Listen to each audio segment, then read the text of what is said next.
السلام علیکم ملګرو. اسلام آباد های کورټ عمران خان ته یو بل ډیر غټ ریلیف ورکړی دی. یو خو عمران خان ته چې کله بیٹ نشان واپس ملو شنو د عمران خان مخالفینو ډیر درز غوبل شروع کړو چې ولې عمران خان ته دوباره د بیٹ نشان ملو شو، او اوس چې دا کم عمران خان ته کم غټ ریلیف ملو شوی د اسلام آباد د های کورټ د طرفي، نو دا هم د عمران خان مخالفینو باندې داسې دی چې لکه د بم گزار. اسلام آباد های کورټ جسټس ګل حسن په اډیالا جیل کې جاری سایفر ټرایل چې کوم دی هغه فل حال ودرول دی.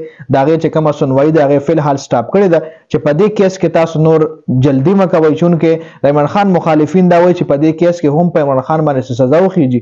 نو مطلب یو خو الریډي عمران خان نه اهل دی په توشاخانه کیس کې، او که په دې کیس کې نه اهل شو نو د عمران خان مخالفین دا غواړي. خو مخکې خبرونه اورېدي په دغه سایفر کیس کې عمران خان او شاه محمود قریشي ضمانتونه الریډي منظور شوي دي. خو ضمانت منظورېدل د دې مقصد دا نه چې بس بیخي کیس ختم شو.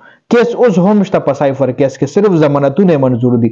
مطلب صرف عمران خان په دغه کیس کې جیل کې نشي ساري دي، نور کیس روان نجیب ټرایل جو هم روانو په اډیالا جیل کې، چې په اډیالا جیل کې ډیر تیزی سره دغه کیس ټرایل روانو، او د عمران خان مخالفینو دا کوشش وو چې په دې کیس کې هم عمران خان ته څه نه څه سزا ملو شي. نو چې د عمران خان وکیلانو مطلب چې د عمران خان وکیلانو بیا د هغه سزا ډیفنس کوي نو 8 فروری الیکشن به تیر شي یا په سر باندې راغلی وي. نو اصل کې د دې مقصد دا دی چې عمران خان الیکشن نه پاتې کول دی. مقصد دا دی چې عمران خان په الیکشن کې حصہ وانخلي. د مین مقصد د عمران خان د مخالفینو دا دی.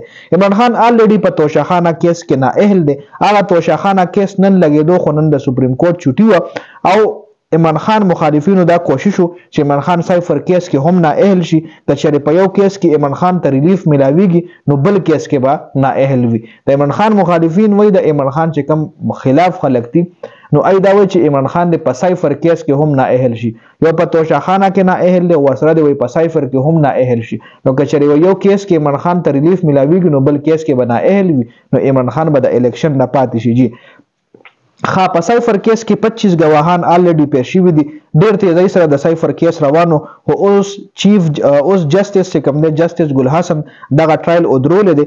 تر 11 جنوري پورې دغه کیس کې به هیڅ قسم ټرایلز نه کیږي، هیڅ قسم پیشرفت چې کوم دی تر 11 جنوري پورې جج چې کوم دی ودرول دی. جی بل شاه محمود قریشي پرون اچانک دوباره گرفتاری نه پس عدالت ته پیش کړل شي، او نن جج نه دا غوښتنه وشوه چې شاه محمود قریشي دی 30 ورځو د پاره ریماند باندې جیل ته ولېږل شي، او جج ورته صفا انکار کړی دی، او جج په جوډیشل ریماند باندې شاه محمود قریشي جیل ته لېږلی. جوډیشل ریماند اصل کې مقصد دا دی چې یو کس په جوډیشل ریماند باندې وینو د هغه ضمانتي درخواستونه اني ټایم ته جمع کولی شي.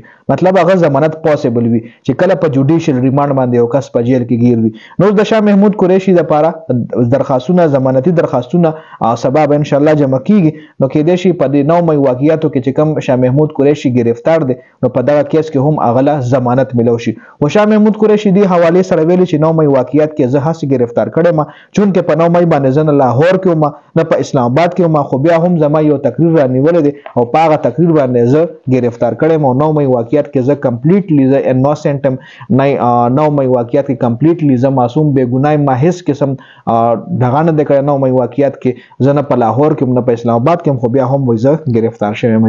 نو په دې ویډیو کې د اپډیټس ډیر زیاته مننه. ثانک یو سو مچ. والسلام.